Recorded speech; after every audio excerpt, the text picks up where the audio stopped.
নমস্কার, 7 নিউজ নেটওয়ার্কে আপনাদের স্বাগত। তোলাবাজির পর এবার প্রতারণার অভিযোগ উঠল কামারহাটি পৌরসভার 22 নম্বর ওয়ার্ডের তৃণমূল কাউন্সিলর তথা বেলঘরিয়া শহর তৃণমূল কংগ্রেসের সভাপতি বিশ্বজিৎ সাহার বিরুদ্ধে। অভিযোগ, প্রমোটিংয়ের ব্যবসার সাথে যুক্ত কাউন্সিলর বিশ্বজিৎ সাহা ওই 22 নম্বর ওয়ার্ডেই 48 নম্বর ফিডার রোড পাওয়ার হাউসের মোড়ে রাধা কমলা অ্যাপার্টমেন্ট নামের আবাসনটি তৈরি করার পর চুক্তি অনুযায়ী জমির মালিক সহ ওই আবাসনের ফ্ল্যাট মালিকদের কোনো প্রাপ্যই দেননি। তাদের আরও অভিযোগ, ফ্ল্যাট কিনে আসার পরে বসবাস শুরু করলেও তারা এখনও পজিশন লেটার পাননি, যার জন্য মিউটেশনও করতে পারছেন না। এছাড়াও তারা এই আবাসনের তীব্র নিরাপত্তাহীনতার মধ্যে থাকতে বাধ্য হচ্ছেন, কারণ ফ্ল্যাটটি ইনকমপ্লিট অবস্থায় থাকার কারণে সিঁড়ি দিয়ে যে কোনো সময় লোকজন উঠে আসায় অসামাজিক কার্যকলাপ হচ্ছে। সেই সঙ্গে ফ্ল্যাট ওনারদের আরও অভিযোগ, তাদের অজান্তেই ওই আবাসনে জিওর টাওয়ার বসানো হয়েছে, যা তাদের স্বাস্থ্যের পক্ষে ক্ষতিকর। আর এতদিন তৃণমূল সরকার ক্ষমতাসীন থাকায় প্রভাবশালী হওয়ার কারণে বিশ্বজিৎ সাহার বিরুদ্ধে মুখ খুলতে ভয় পেয়েছেন তারা। এখন সরকার পরিবর্তন হওয়ায় সম্প্রতি আবাসিকদের পক্ষ থেকে বেলঘরিয়া থানা এবং কামারহাটি পৌরসভায় লিখিত অভিযোগ জানিয়েছেন তারা। জানালেন আবাসনের বাসিন্দা কমলিকা দে। এই রাধা কমল অ্যাপার্টমেন্টে থাকি, 48 ফিডার রোড। আমরা অলমোস্ট 11-12 বছর এখানে বাস করছি, কিন্তু আপনারা দেখতে পাচ্ছেন আমাদের রাস্তা হয়নি প্রপারলি। আমাদের পেছনের যে ডাস্টবিনটা, সেটা খুব নোংরা ফোংরা করে, মানে কোনো প্রপার ইনকমপ্লিশন অফ ফ্ল্যাট। সেকেন্ডলি, আমাদের ছাদের উপর একটা জিও টাওয়ার বসানো হয়েছে, সেটা আমাদের কারুর কনসার্ন ছাড়া, এবং আমরা দীর্ঘদিন এখানকার যে প্রমোটার স্যার, তাকে বারংবার বলেছি, কিন্তু তিনি কোনো রিপ্লাইও করেননি, আমাদের সাথে কোনো আলোচনাতেও আসেনি।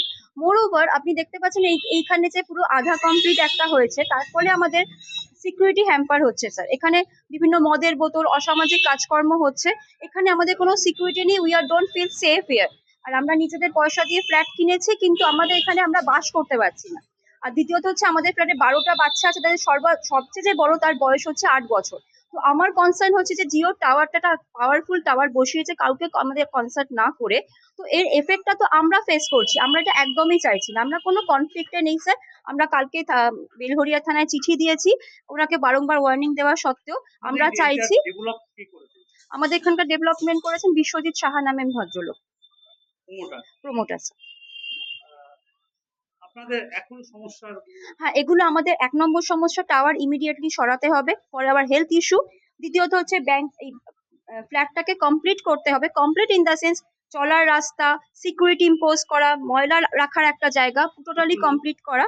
তৃতীয়ত হচ্ছে জিও টাওয়ারটা আমি বললাম, জিও টাওয়ার সরাতেই হবে। আর হচ্ছে কি, যে এই যে বাইরে থেকে যে সিকিউরিটি, এই যে সিকিউরিটি ব্যাপার, একটা পুরো ফ্লোর খালি এবং সেখান থেকে বাইরের লোক ঢুকে অসামাজিক কাজকর্ম করছে, মদের বোতল, উই ডোন্ট ফিল সেফ, সেই সিকিউরিটি ইম্পোজ করতে হবে। আমার পরিষ্কার কথা, যেরকম অন্যান্য ফ্ল্যাট আপনি দেখুন এই অঞ্চলে যেখানে বসবাসযোগ্য, সেই বসবাসযোগ্য ফ্ল্যাট আমাদের দিতে হবে, এবং তার জন্য আমরা পে করেছি। We have all the rights to claim for it. কত বছর ধরে এখানে? আমি প্রায় 2017 থেকে আছি স্যার।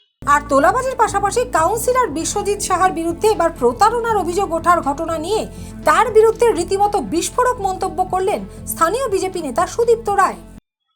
দেখুন, পুরো বেলঘরিয়া জুড়ে যদি হাতে গোনা 5টা রেজিস্টার চিটিংবাজ হয়, তার মধ্যে বিশ্বজিৎ সাহা একটা।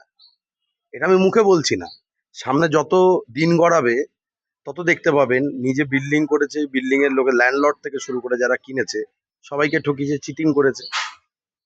উনি যে প্রপোর্শনেট কিনে রেখেছে সেখানে মদ গাজার ঠেক বসছে, ওয়ারেজ উনি 4-8 লাখ টাকা ভাড়া পায় ব্যাংক থেকে।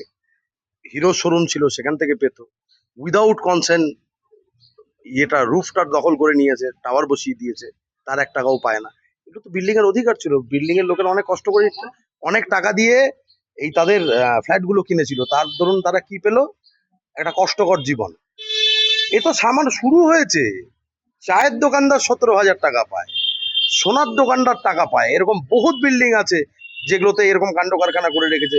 বহুত লোক টাকা পায় আমার কাছ থেকে, প্রচুর লোক, যেটা খুঁজে বের করতে আমার মনে হয় বছর 2 সময় লেগে যাবে। কোটি কোটি টাকা চিটিংবাজি করেছে উনি। তাহলে এই যে সরকার বদলের পরে কি মানুষ সাহস পাচ্ছে বলেই? মানুষ সাহস পাচ্ছে বলেই তো আপনারা জানতে পারছেন, নাহলে জীবনেও জানতে পারতেন না। এটা আরো মাত্রা অতিরিক্ত উনি চিটিংবাজিটা চালিয়ে যেতেন, যেটা করে উনি এখন নিজেকে প্রতিষ্ঠিত ব্যবসায়ী বলছেন। আমি হলপ করে বলতে পারি, উনার আইটি রিটার্ন আপনারা দেখাতে বলুন আর উনার ব্যাংক স্টেটমেন্ট দেখাতে বলুন, সামঞ্জস্য পাবেন না। আমার মতে এটা তো ইডি সিবিআই তদন্ত হওয়া উচিত এই বিশ্বজিৎ সাহাকে নিয়ে। একটা কাউন্সিলর এই দুর্নীতি করতে পারলে বাদবাকি নেতা মন্ত্রীরা কি পরিমাণ পাহাড় প্রমাণ দুর্নীতি করতে পারে এটা জলের মতো পরিষ্কার আজকের দিনে। কামারহাটির 22 নম্বর ওয়ার্ডের কাউন্সিলর তথা বেলঘড়িয়া শহর তৃণমূল কংগ্রেসের সভাপতি বিশ্বজিৎ সাহার বিরুদ্ধে ওই আবাসনের বাসিন্দাদের এহেন অভিযোগের বিষয়ে কামারহাটির পৌরপ্রধান গোপাল সাহা জানান, আমি এটুকু বলতে পারি, এই আবাসিকরা যদি আমাকে জানাতো আমি নিশ্চয়ই এতক্ষণে অনেক কিছুই নিতে পারতাম, স্টেপ নিতে পারতাম। তো আজকে যেটা আপনাকে বলছেন আমি একটু কানাকানি শুনেছিলাম এবং আমি আজকে এখন সমস্যা পরিষ্কার হলাম। আপনার সাংবাদিকরা যে তথ্য নিয়ে এসছেন এটা আমি আগেই শুনেছিলাম, দু একদিন আগে, কিন্তু আপনারা যে বললেন দেখলাম মিলে গেল, ঠিক কথা। কিন্তু সব থেকে বড় কথা হচ্ছে আবাসিকদের আমি কোনো পাইনি, চিঠি পাইনি। তারা যদি অভিযোগ করতো আমি তার ব্যবস্থা নিতাম। যদি এখন কাগজ আসে, চিঠি আসে, আমি নিশ্চয়ই তার যা যা করা উচিত তা করব। তার কারণ আমার রেভিনিউ তো নষ্ট হচ্ছে, পৌরসভা রেভিনিউ নষ্ট হয়েছে, একটা হাফ ডাউন হয়ে আছে। সেই বাড়িতে আবার যারা বসেছে, কজন মিউটেশন করেছে, কজন কি করেছে, সেটা আবার আমি আজকে দেখে নেব।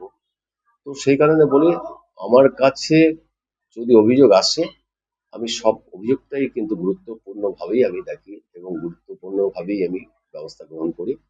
আমার কাছে অভিযোগ আসতে পারে, আমার সরকারি নিয়মে বা পৌরসভার নিয়মে যা যা করা সবটাই ছিল। পৌরসভার অনুমোদন না নিয়ে দিত না, কিন্তু অনলাইন করে সরকারি যে নিয়মটা করছে তারা যা নিজের মতো করছে এবং পৌরসভাকে বুড়ো আঙুল দেখাচ্ছে। যতক্ষণ পৌরসভা দেখতো ততক্ষণ কিন্তু এইটা অনেকটাই কমে গেছিল বা হতো না, কিন্তু পৌরসভার সঙ্গে এখন কেউ নেয়নি, অনলাইন নিয়ে করছে। সভাপতি সেটা যখন বলছে সেটাও আমরা দেখি। তবে একটা সবথেকে বড় অভিযোগ বা আপনি যেটা বললেন যে যারা সাধারণ মানুষ, যারা আবাসিক, তাদের ইলেকট্রিক নিয়ে জিওর সঙ্গে ম্যাচ করে দিয়েছে, তারা জানে না। এটা তো একটা ফ্রড, এটা তো মেনে নেওয়া যায় না এবং আবাসিকটা আমাকে কি করুক, আমি যেটা করা। এখন দেখার তোলাবাজি থেকে শুরু করে প্রতারণা, জালিয়াতি, তৃণমূলের প্রভাবশালী নেতা বিশ্বজিৎ সাহার বিরুদ্ধে একের পর এক এহেন অভিযোগের ভিত্তিতে প্রশাসন কি ব্যবস্থা নেয়। Bureau report, 7 news network. আরও বিভিন্ন খবরের আপডেট জানতে হলে অবশ্যই সাবস্ক্রাইব করুন 7 নিউজ নেটওয়ার্ক চ্যানেলটি, কারণ আপনাদের একটা সাবস্ক্রিপশন আমাদের কাছে অত্যন্ত মূল্যবান। পাশাপাশি অবশ্যই ফলো করুন আমাদের হোয়াটসঅ্যাপ চ্যানেলটিও। জয় হিন্দ।